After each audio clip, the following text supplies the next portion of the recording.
So now is one of my favorite times when we're doing this show. Bash, what's happening now, brother? So now it's the second hour 2 of the wind down, which is the open mic hour, where we just get to have a conversation one-on-one, me, you, and today we have a guest. So we have MD Njiru. Do you want to introduce him? MD Njiru is a very special guy to us over here in the wind down. Because even before we began, there was something we were doing called simulations. You know, you have to practice. Practice makes perfect. So sometimes Bashir and I would come to the studio na tuna simulate show inaweza kuwa aje. Because we wanted to give you a very, very dope show. And we're still improving as we go. Kaizen. So when we're doing those things, we had a guest. And he's the guest who's joined us today. And he joined us on the simulation. And we had such a intimate conversation.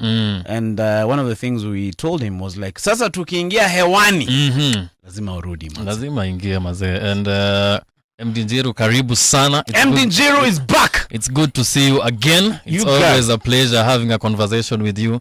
But also we want guys listening at home to know about you, to know about your story, and just to get to understand who you are. Yeah, true, Maz. MD Njiru is an author. He's also a publisher. He also dabbles in stand-up comedy hapa na pale. He's written a book called Preps, The Antidote to Resignation, Anxiety, Depression, and Suicidal Thoughts. In fact, the title of today's show is I Discovered the Antidote to Suicide, which is a big claim. And I'm sure we're going to hear more about this story today. MD Njiru, karibu sana. You guys sikusikii bana. Hebu sema you MD Njiru karibu sana. Asante sana. You guys don't know what's happening. I think kuna pepo inajaribu kutuweza hapa. Karibu sana my brother. Thank you very much. There we go. Kulikuwa na pepo ilikuwa imejaribu sana. You guy. Pepo ishindo ni reggae. You guy bana. Kwanza tumepata antidote ya mitambo. Ipigwe na tear gas. Inyorosho na guns. Ipotezwe. Sana MD Njiru. And if you're listening, remember this conversation is live.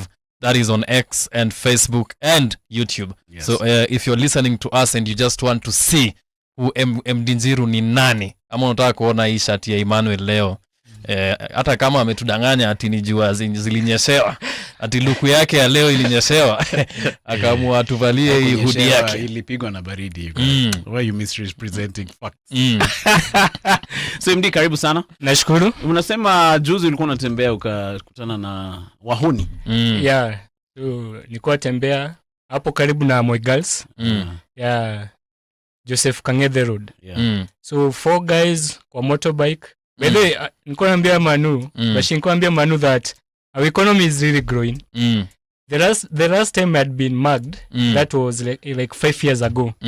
The guys that mugged me walikuwa watembea na miguu. Now, hii mara ya pili, the guys that mugged me walikuwa on a motorbike mbili. So they have motorbikes, they need to fuel the motorbikes, they need to service the motorbike. So your industry na grow. Industry na grow, vijana wanajituma. Wanapiga kaizen.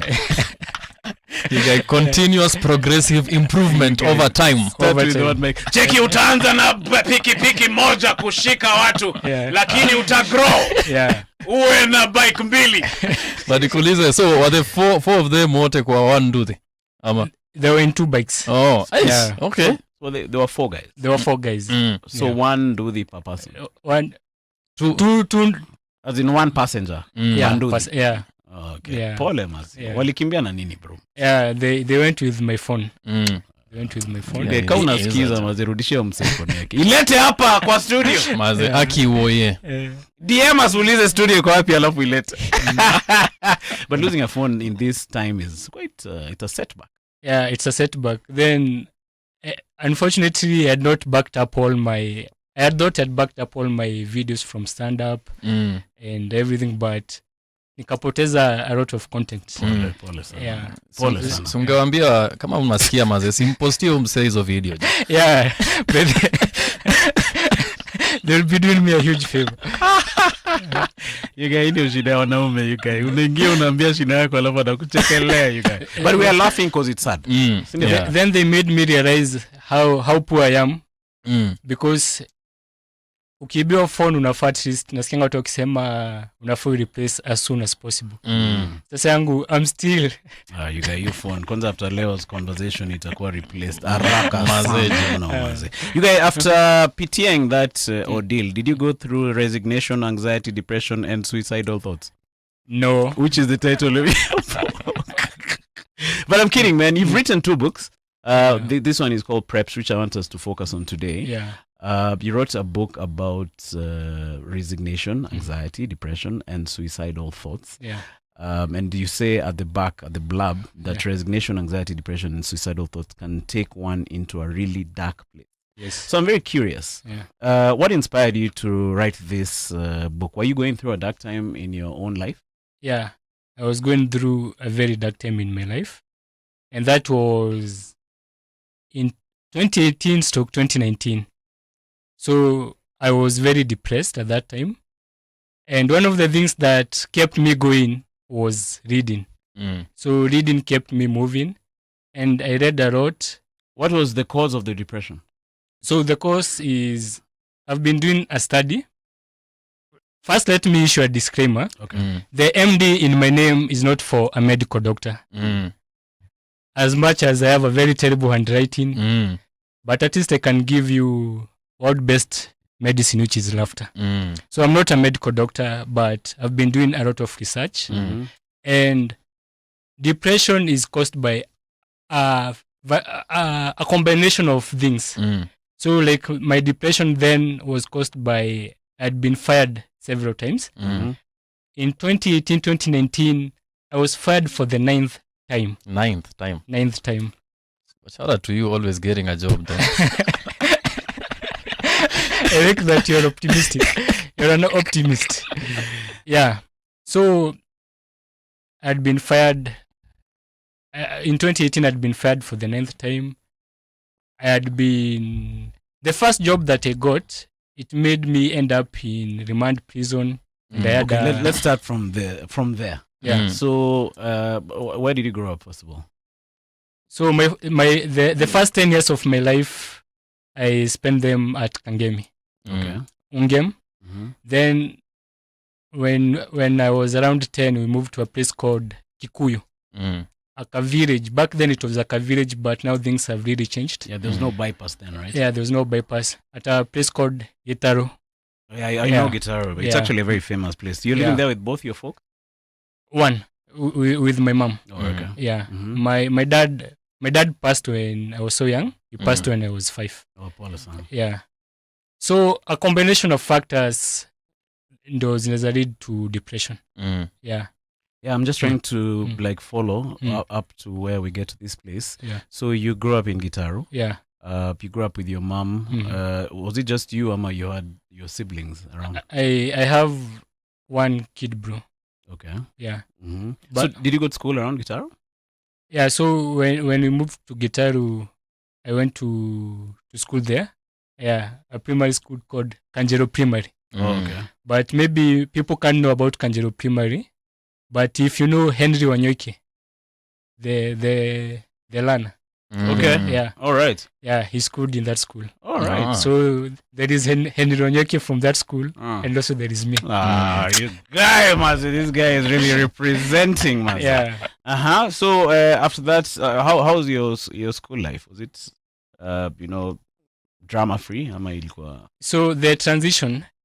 Initially, I was schooling at Loresho City Council School. So it was a good school by the then standards. Okay. Yeah. Then when we moved to Kanjero Primary, there was that culture shock. Yeah, there was that culture shock. Oh, it was not the standard. It wasn't the standard. I found people, even the teachers could teach English in... Not in Kisapere. In Kisapere. But we are all Kikuyus. Yeah. These guys have been online. Yeah. So, what is this guy on about? Yeah, so there was that culture shock. Then my family had gone through major financial distress. Yeah. So as a kid, these things affect you. I remember when we moved to Gitaro, when I was in the house, I could hear my friends calling me. We come play. Then I would go out and I would realize, we are not at Kangemi. So it means already my mind had already started to be, I don't mean to use this word, to be screwed up. Looking back, what I was going through, that was an abnormality. Yeah, I could hear my friends calling me. Then I go out, they're not there. So you could hear them. Yeah, I could hear them calling me. The friends you left at the other place. Yeah, the friends that I left there. Also, when I went to that school, I was bullied. I was really bullied. I have a hairy body. You know, people talk about racism, being called monkeys abroad. I was called a monkey in my own country because I'm. In our family, we were so hairy. Me and my brother were so hairy. So kids would chase say it's you against 100 men. Kids would chase me during break time. And then kids are naughty. They were like, I was not bullied by my classmates. It's those kids in class 8 and 7. So they would chase me and they were like, we are curious. You want to know if this hair is growing, is all over. You know? So they would like... They try to strip you. They'll try to unbutton my shirt and check. And now because I'm naturally I'm hairy, even that part they were checking. Hair was growing, but not because of adolescence. Remember, I was 10. It was growing because even I had sideburns at a young age, not because of the hair. So they would make fun of me, like these young boys already having, you know. You already had beards, more or less. Like more or less. Yeah. Were you conscious about it? Yeah. So the kids would make fun of me. Yeah. So I was going through a lot, and also now that when my dad died, now my mom was left as the sole breadwinner, and she was going through a lot. Looking back, I can say she was depressed. Looking back, knowing what I know now, I can say she had suicidal ideation, and those things pass on to the children. Oh, for real? So she used to beat me. I know people are back in the day. Maybe this generation, the young generation, they're not beaten as much as we used to be beaten. But yetu ilikuwa kipigo ya kufa. You know? So much was going through me and in my mind. So I remember the first time I attempted suicide, I was 10 years. 10 years. Yeah. I was 10 years. I used an iron paper. Back in the day, sugar was packed in polythene iron paper. And if you can remember, those polythene iron paper were written, keep away from children to avoid risk of suffocation. So I had used one to... Yeah. Where did you get the idea? This is the funny thing. Even before I came here, when I was at your boardroom, I was going through an article, and I saw an 8-year-old girl took her life. I think it was a week ago. Yeah. So children are not children. They're not kids. They are mini adults. Okay. Even from age 6, age 7, kids know so much that we think they don't know. So at age 10, I already had suicidal ideation, and I did an attempt to my life. So just for people like me and layman's out there, yeah, what's the meaning of suicidal ideation? Suicidal ideation is having those suicidal thoughts. Okay. Yeah. Why is it called ideation? Like, is there a story behind that? From the word, the ideation comes from the word ideal. Yeah. So you are idolizing. Someone is idolizing suicide. Someone is seeing suicide as the better option, as the way out. So like for me at that time, I felt suicide will be my gate pass from bullying, from the poverty you are experiencing, from the confusion that was happening in my life. So that's what I felt at that moment. And you know, it's interesting. Like many of us don't think that these things affect kids to those levels. Like the moves you're talking about, the passing on of your dad. Like people, you know, starting to chongo you about your hairiness. Like we don't see how calling me a monkey. Yeah, bana, you guys, man. I wanted to joke about it like any many chap. So like we don't see how serious it hits them. How seriously. Yeah. So what happened? Now you are there doing your primary school. Where did you go to high school now? So I went to high school at St. Joseph High School, Githunguri. Okay. Yeah. So at that time, were you mentally a bit stable by then? I guess I got used to instability. My life has been one uncertain life. So I guess I've been used to that. In fact, I'm so used to chaos that when I'm in chaos, I'm calm. And when things are so calm, my mind overthinks. I don't know if it's making sense. So I would say, okay, I'm not a gangster rapper, but if I was, I would have a line that says that nothing really scares me anymore. If it's death, I've danced to the edge of death a couple of times. If it's losing, I've lost someone I loved, people I've loved. If it's losing, Bashil, there was a time I used to have muscles. So I underwent muscle degeneration. So even if it's losing your body, my body has eaten. Because muscle degeneration is your body eating yourself. So even I've lost muscles. Ulikuwa umeunga? There was a time nilikuwa nimeunga. I've lost jobs. I've lost romantic relationships. I don't want to say I've lost my mind, it will discredit me, but right now, few things would faze me. But is that a good place to be?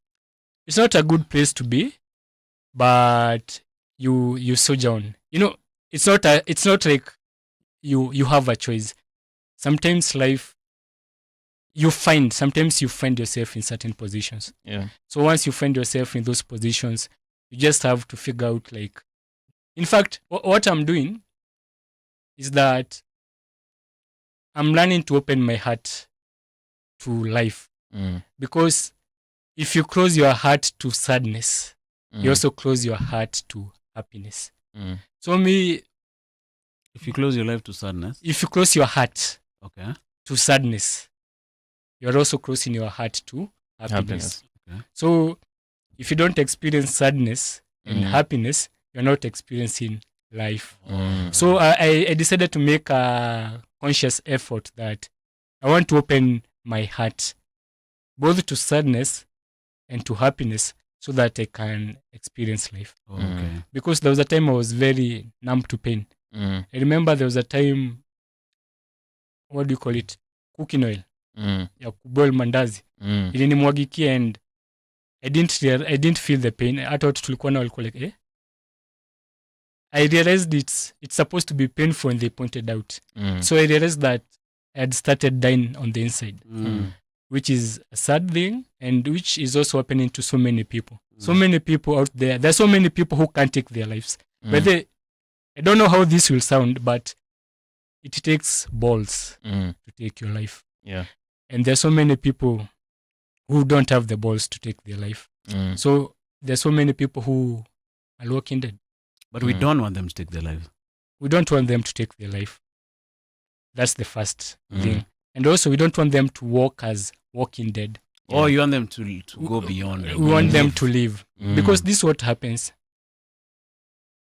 In the current book that I'm writing, I'm even trying to link suicide to murder. Someone who is dead on the inside can easily kill you because they're already dead. So when you hear cases of a married woman stabbed his husband 3 times, a man killed his son and daughter, it's because these people died a long time ago. So it's not hard for them to kill others.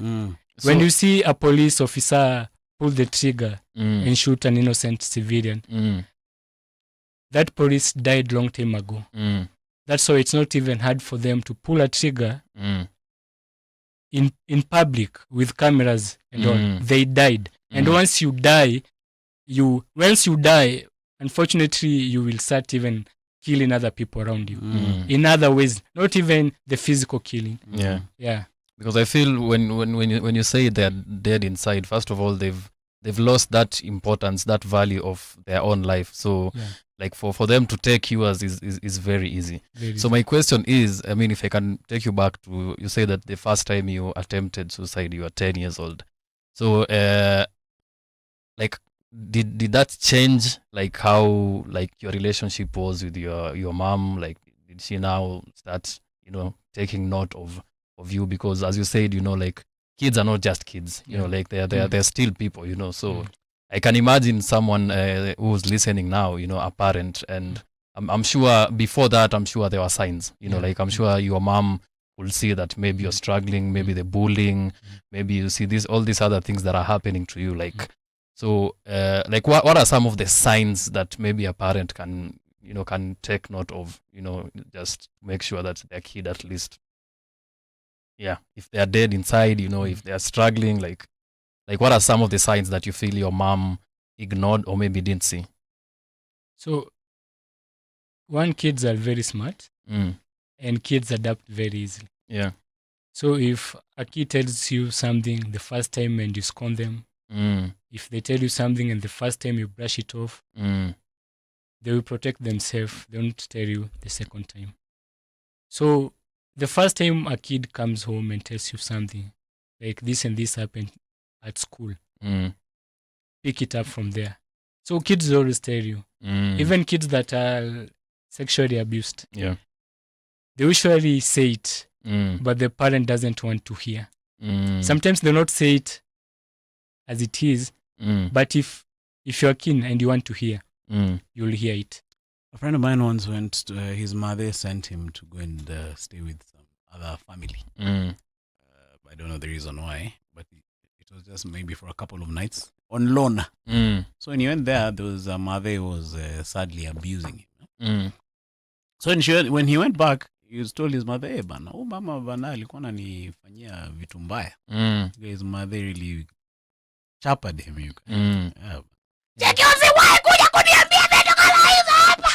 So guys like, why are you beating me up, man? I'm telling you a true story. And when he narrates that story, he narrates it, very, very sad. So I hear what you're saying, bro. Yeah.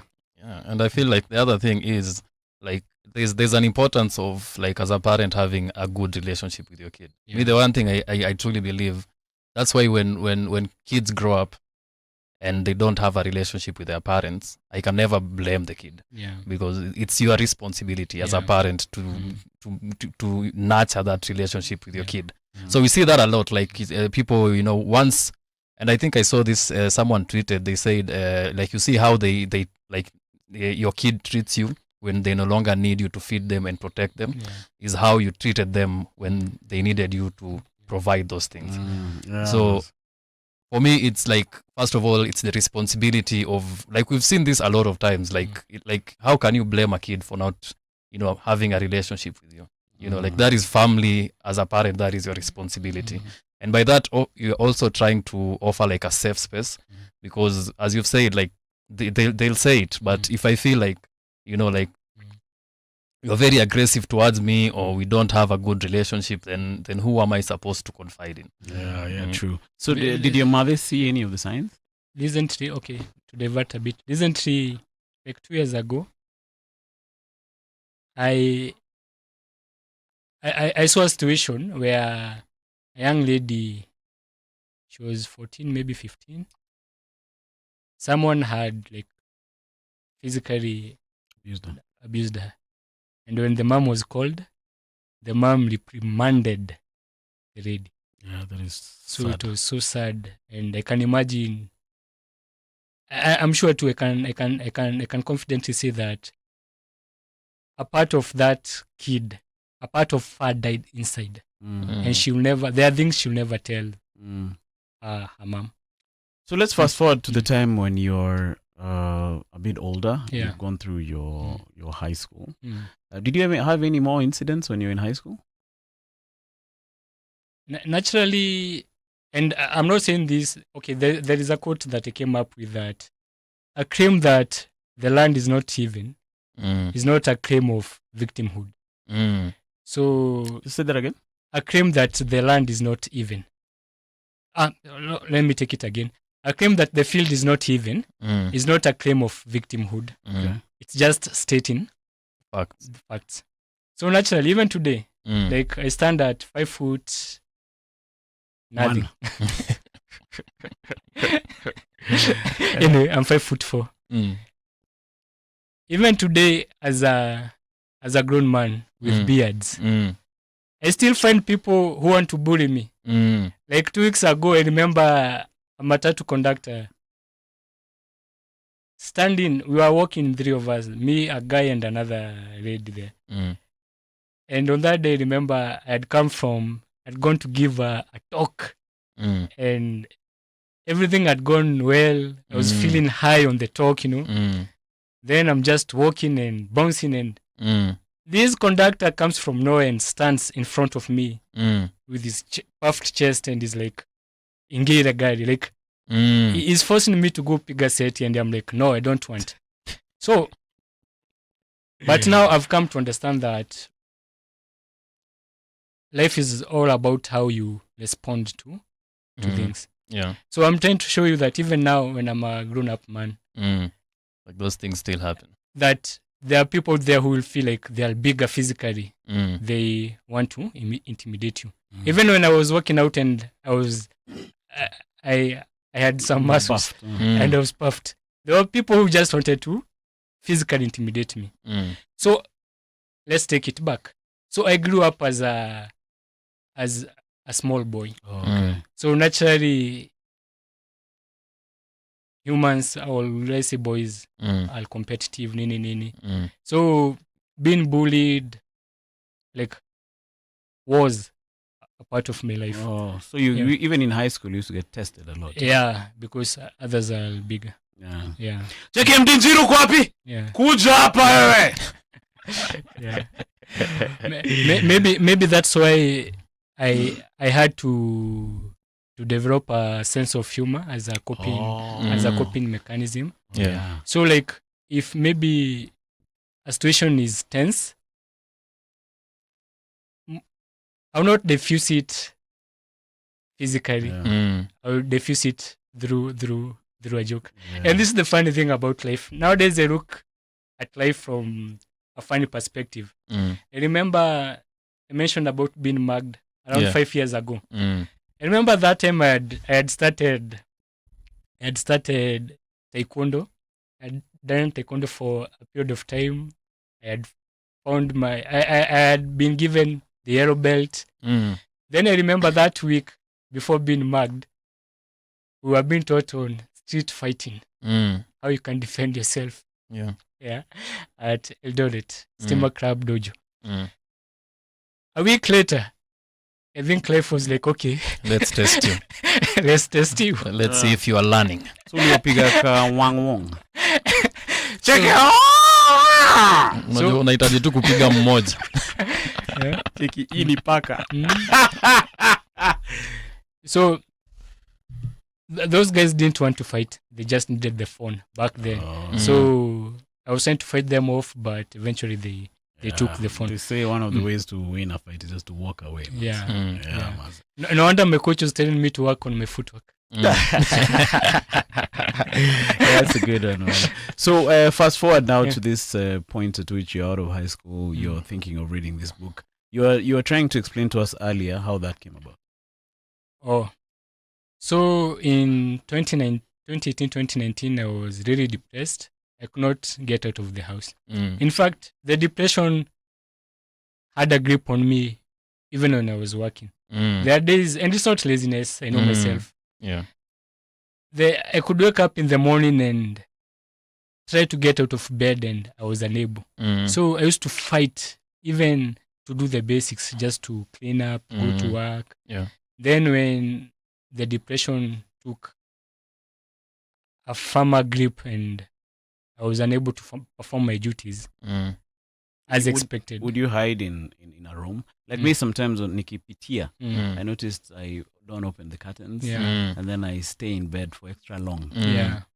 Yeah, there's something about depression and darkness. For real. Yeah. So I remember I was just in the house, and I remember neighbors would check on me. Then to save face, I would tell them, people would be like, wewe unalala aje siku mzima? Even the lady, there was a lady I was dating at that time. She would come visit, then she was really pissed off that I spent most of my days sleeping. She'd be like, what's up with this guy? Yet she could not understand what I was going through. So around that time I started writing. There is a quote by Professor Michel, the late Professor Michel Mogo, that says, writing can be a lifeline, especially when your existence has been strangled. So writing gave me a lifeline. So writing kept me going. So I started writing. And when I started writing like my life history, going backwards. So I wrote about the fired 9 times. Then I remembered how the first job I got, and it made me end up in remand prison. And when I was in remand prison, I remember the day that I was released, I counted the doors, the gates, the grills. Wait. What job was this? I had started out as an M-Pesa agent. Okay. Then I was conned. I was conned money. And they say that ignorance is no defense in law. Yeah. So my boss had told me in Swahili, wewe ndo nakustaki na unastaki mwenye ulipea pesa. Oh. Then when we went, most people who end up in prison, very few people get arrested ile ya kimambavu by nini. They usually walk to the police station just laughing. Oh, yeah. Then they find themselves in the jail cell. Yeah. Even the Bible, I can't remember the scripture, but someone can search for us. Kuna place nasemanga when you see someone taking you to the judge, negotiate before kufikisha. Most people who are behind bars for even life imprisonment nini walienda tu mchezo tu afu. End up evil. So this thing got you to remand for how long? So when we went to write the statement, it turned out that I'm the first accused and that person was the second accused. First accused is like you're the one who's suspected to have stolen the money. Alafu huyo mwenye aliiba ni second. Mwenye aliiba alikuwa wapi? Ni mtu nilikuwa nimepea do. Kitambo back in the day, mtu alikuwa anakuja na kwambiaje, "Suniekee 10k hapo kwa M-Pesa because they have a shop, a butchery around. They sort something then wanakurudishia." So ni kitu yako amezianga kufanya. So nilimwekea pesa but they bait you. Yeah. This time they didn't return in time. Then my boss came to do the maths after a very long time. Hako nakujanga. So tukifanya hesabu kuna short. Akiniuliza nikamwambia kuna mtu naekeanga client wangu pesa, nilimwekea akasema muitishe. 3 days went by, a week hajarudisha. We went to the police station. Police post, hata sio station. Kwa posta ndio kaandikwa the first accused. So lika huko ndani for long? I stayed a month and 2 weeks. A month and 2 weeks. Eish. Yeah. How much was the money? Pesa kidogo. Back then ilikuwa 10k. 10 nguizis. Yeah, imagine. Then sasa ukienda kesi unakuta the cash bail was nilikuwa nimekewa nilitishangwa 100 Gs the first time. Yeah, so 100 Gs was only for 10 nguizis. Yeah, in law sasa they ni stealing. That's why unasikianga watu wakisema like politician ataiba pesa mingi na nothing will happen. So kuna stealing, kuna fraud, kuna robbery. In fact, ukienda unyang'anye mtu pesa with this pen, umnyang'anye 10 bob. That's robbery with violence. Which is life, right? Which is life. Na kwa mtu ataiba maybe even mita, vizuri tu, so ataandikiwa charges za stealing. So law pia inakuanga na loopholes zake pia. Yeah, they say the law is a donkey. Yeah. So I can't say you are the other word. Can we go back to when you're talking about just not being able to leave the house, just being in a dark room, I think they say like one of the first signs of depression is when the things that usually bring you joy, they don't anymore. Like if you are a guy like me who goes to the gym, I enjoy going to the gym. So if I get to a point where I don't enjoy that, obviously you're not hanging out with your friends, you're not being social. So my question is there a difference between being sad and being depressed? Yes. What's like being is being sad temporary, like what defines like kabisa being sad and depressed? You start out as sad and then you end up being depressed? So being sad should be temporary. But when the sadness doesn't leave, you even chase it away. Toka. But sadness imekwama. Haiendi. Yeah. So it spirals to depression. And also there are levels to... There are people who are clinically depressed. There are people who have to chase out the depression with medication. So there's a difference between being sad and being depressed. Yeah. From what I was just thinking while you're answering that question to Bash. There's this movie called A Series of Unfortunate Events, which it's self-explanatory. Yeah. Do you feel like sometimes our thoughts, because I remember when I was in high school, there was this guy, his name was Jimmy. So Jimmy, all the time you'd hang out with Jimmy, ulikuwa unaingia shida. Like principal anakutafuta, like he used to attract trouble. So do you think sometimes when you're going through some of these thoughts, sometimes you sort of, they call it manifesting nowadays. So you think it until it becomes a reality, such that you're just chilling, doing your thing, but trouble just seems to find you. Yeah, there are people who trouble finds them naturally. You don't have to do anything. Yeah, you're just there and trouble comes and finds you. So would you blame, like now I'm thinking about that situation where you're in Nini for a month, which is not even your fault. Yeah. Like, do you feel like some of the thoughts that we entertain in our mind sometimes, creates the environment around us? Yeah, I would say that. Although sasa, maybe to give clarity on that Nini. At that time I was 19. I was still a teenager. I just had my first job.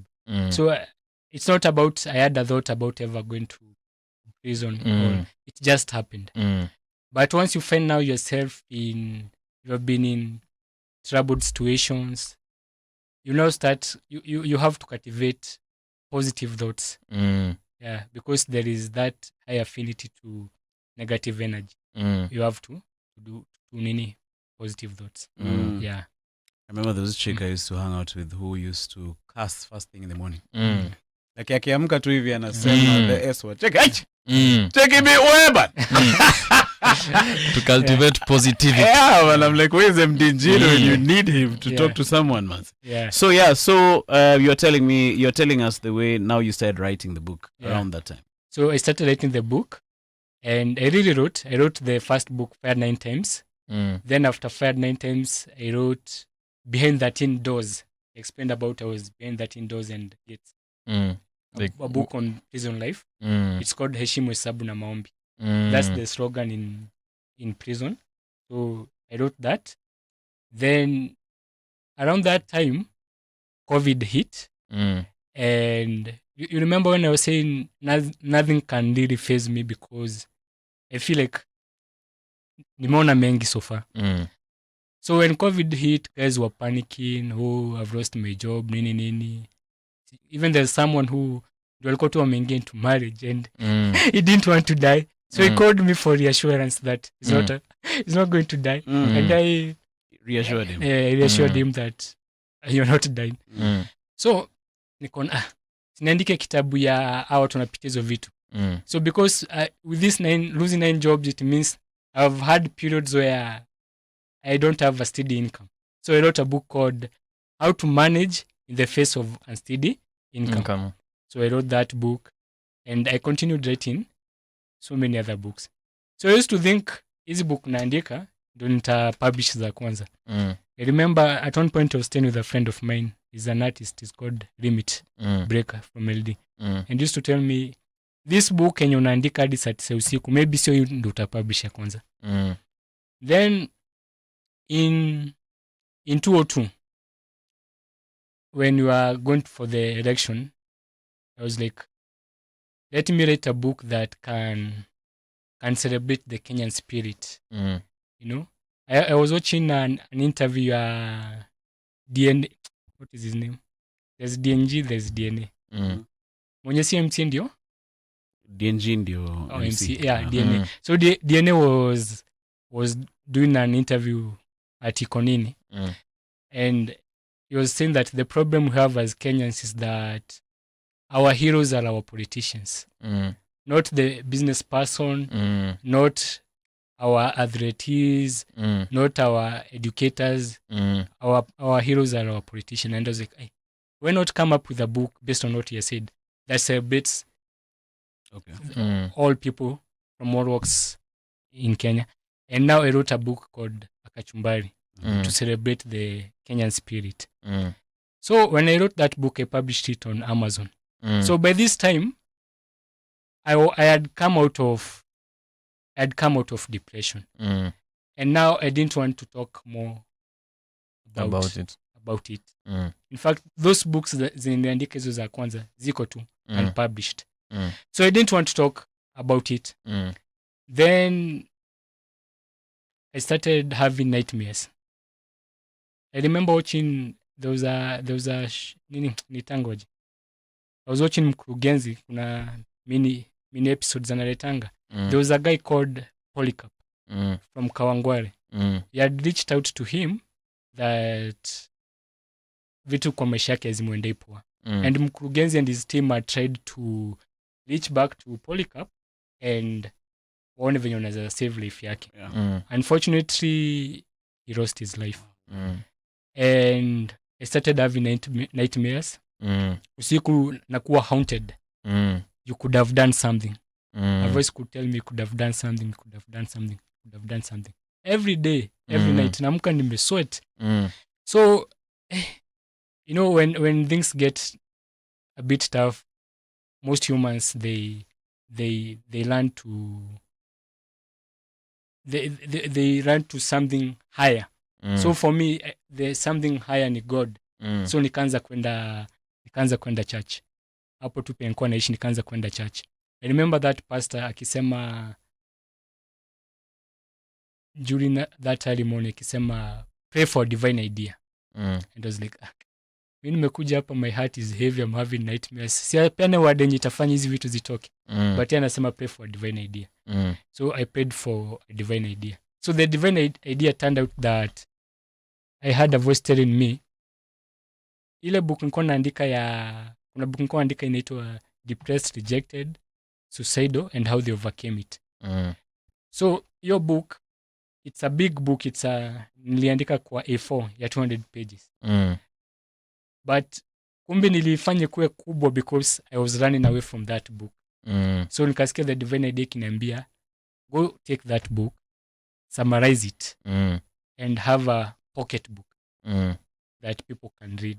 So nika summarize that book, nikaandika this book. It didn't turn out to be a pocket book. It turned out to kuwa big kidogo. But I was like, okay, at least now zile nightmares za you could have done something ziliisha. So hizo nightmares zilikuwa zinakujanga because there is what we call survivor's guilt. For example, if in the unfortunate incident fire itokea hapa and the two of us perish but Bashira survive. Thank you. You may have to survive during the young one. So Bashira survive. Atakuwa ile guilt ya why did I survive? You know? So nothing is easy in this life. Dying is sad, surviving is sad. So hata watu wenye wamepitia hizo tragic moments, like mimi kwa jiulizanga, there was a time when people used to die. I remember there was a colleague of mine who lost a brother. Huyo brother alikuwa around 2 years younger than me. Do you know I felt so bad, mbona kijana amekufa. I was like, no, ni mimi ningekufa. So people have been there and I'm like, mbona mswani alikufa. You feel like you're blaming yourself. Yeah. So I was having survivor's guilt na nikafanya niandike the book. We have so many things to talk about, but so little time. In a couple of minutes, because we're almost getting to the top of the hour. Could you summarize like what this book is about, and if there's someone who's listening who's PTing this tough times, suicidal ideation and stuff, like how can they handle it? Okay. So number one thing is decide. You have to decide to live. You have to decide. Like I finally decided I have to live. In fact, easy vitu, when I share my story, sometimes people watadhani any stories are jab. There was a time death was coming to me. Siitafuti. But sasa there was a time nika make decision. I have to live. So no matter what you are going through, that job loss, death of a loved one, loss of a romantic relationship, loss of anything, you have to decide, okay, napitia hii, but I will live. So that's the number one step. Yeah, you have to decide. Remember when I was growing up, we used to think that some of these thoughts like suicide and depression was wazungu disease. Do you remember those days? Did you ever hear about such stories? Wazungu wanakuwa na shida weird. Wazungu wanakuwa depressed. Wazungu wanataka kujimada. Wazungu wako weird.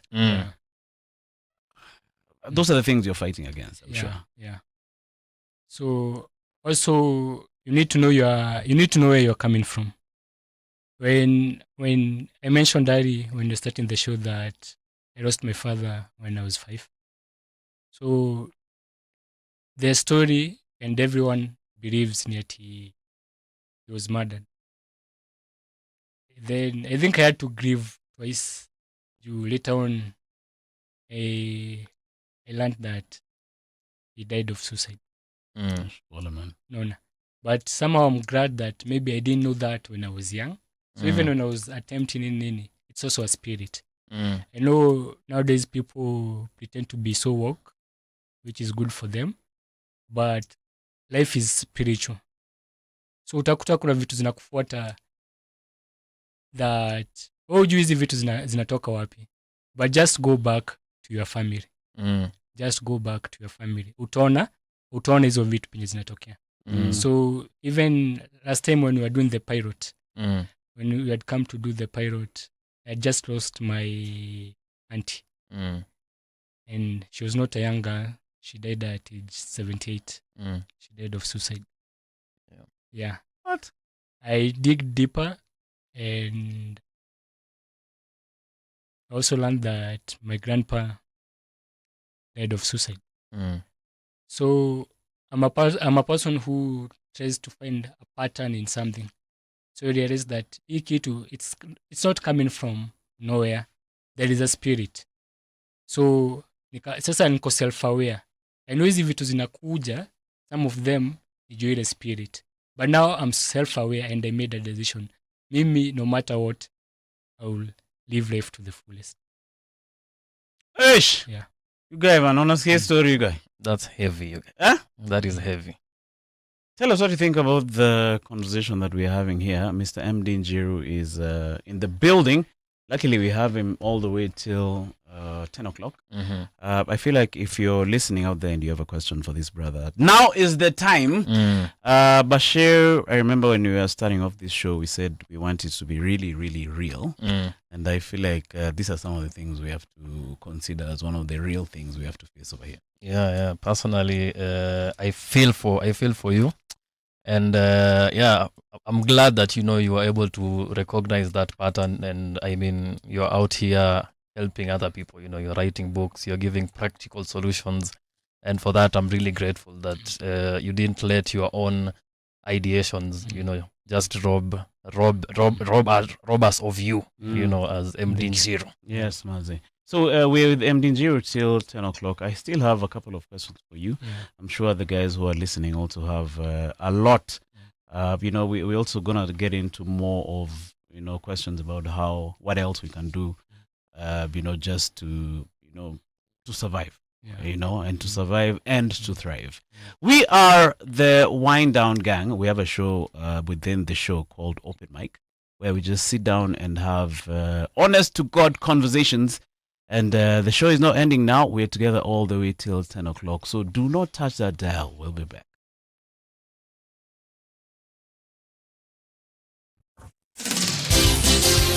It's 9 o'clock.